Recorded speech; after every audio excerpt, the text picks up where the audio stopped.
Hello everyone. So this is the fourth session of Advances in Food Analysis where we are going to talk about overview of atomic absorption spectroscopy and atomic emission spectroscopy. In the previous sessions we have learnt about instrumentation and overview of the UV visible spectroscopy and the basic spectroscopy. So what is the atomic absorption spectroscopy and atomic emission spectroscopy? Let us first understand the difference between the two. So what is the definition of atomic absorption spectroscopy?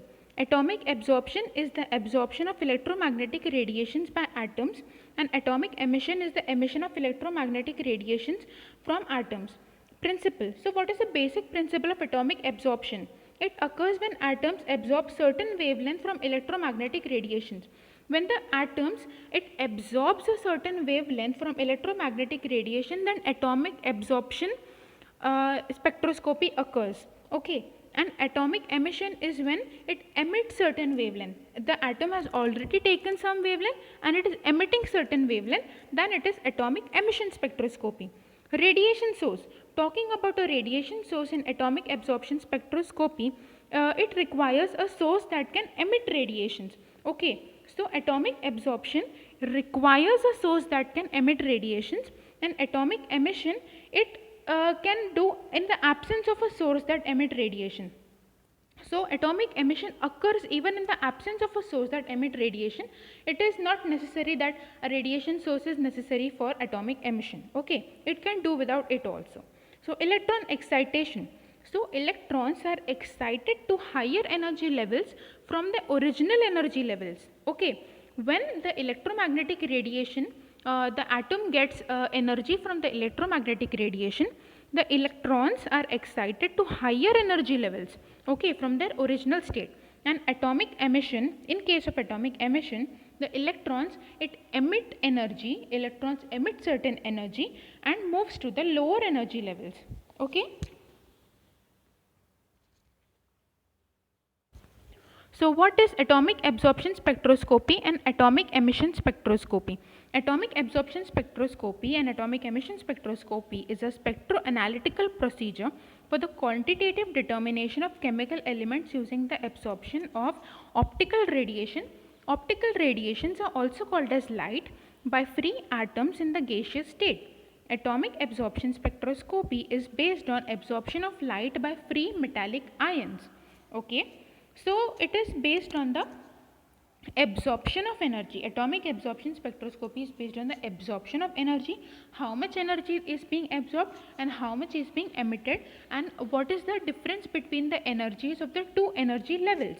Okay, so that comes under atomic absorption spectroscopy. And we can analyze different compounds, we can analyze different constituents in a compounds with the help of spectroscopy. In analytical chemistry, the technique used for determining the concentration of a particular element in a sample to be analyzed. Atomic absorption spectroscopy can be used to determine over 70 different elements in a solution or directly in solid sample via electrothermal vaporization, and is used in pharmacology, biophysics, archaeology and toxicology research. Atomic absorption spectroscopy has many uses in different areas of chemistry such as clinical analysis of metals, biological fluids analysis and tissues analysis such as plasma, blood, urine, saliva, liver, hair, brain tissue, muscle tissues. Atomic absorption spectroscopy can be used in qualitative and quantitative analysis. Now, what is qualitative and quantitative analysis? Let us talk about it in detail. Qualitative analysis is when we are analyzing what compound is present in an analyte. Okay, what are the constituents or what are the compounds which are present in analyte? Such as we are taking a protein sample and then we are determining the amino acid. We are determining what amino acid is present in that protein. Okay, just an example. And quantitative analysis is how much amount of amino acid is present in that protein. Okay.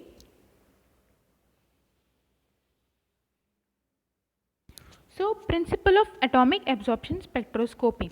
The technique makes use of atomic absorption spectrum of a sample in order to assess the concentration of specific analytes within it.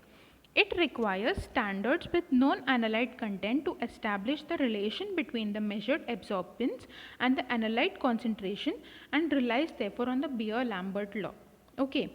So Beer-Lambert law we have already learned in our previous sessions.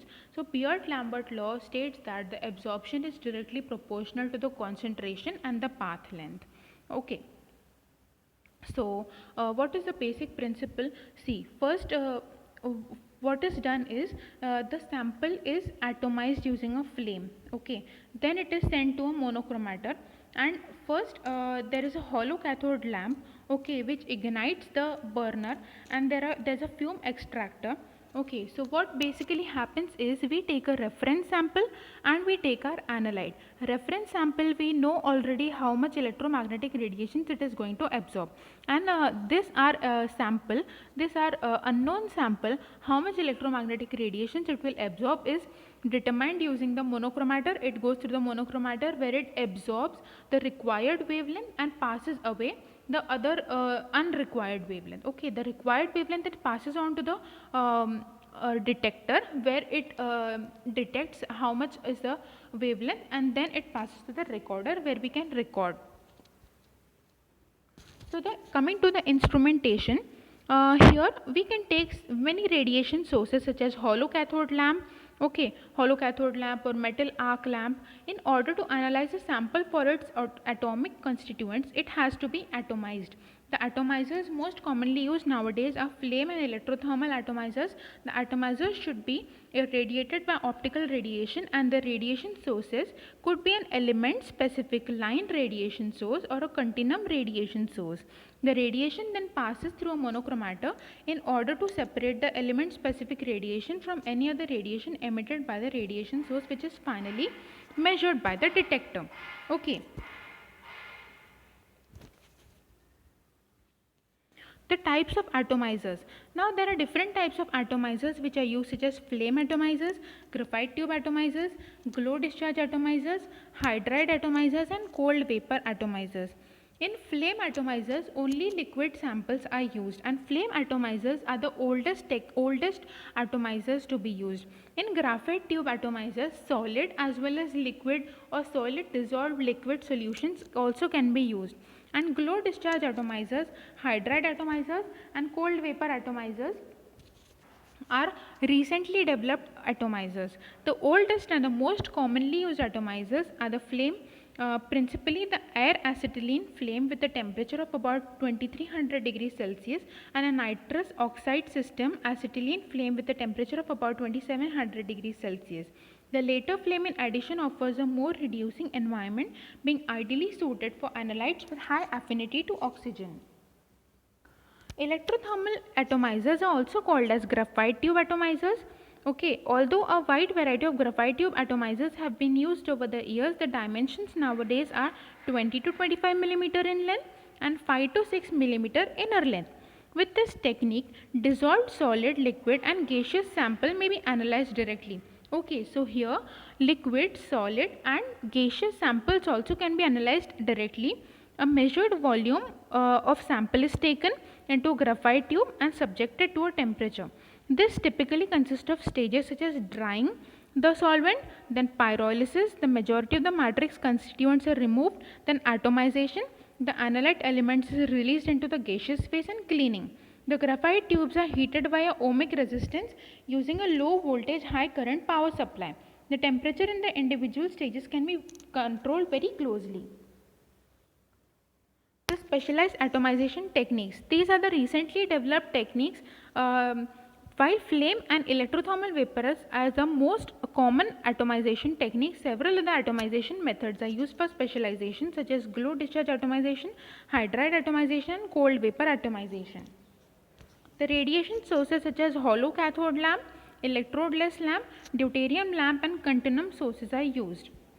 So the basic instrumentation is a source, okay, a source of electromagnetic radiation, which are the hollow cathode lamp or electrodeless lamp or deuterium lamp or continuum lamp are used, which is then put into the sample. The electromagnetic radiation passes through the sample, then the required wavelength is absorbed by the monochromator, and the other ones are reflected back and then the required wavelength is passed on to the detector, which detects, and then it is passed on to the processor or the recorder, where we can measure or analyze the amount of wavelength or the radiation which is absorbed. Okay, that's all for this lecture, that's all for this session. Thank you.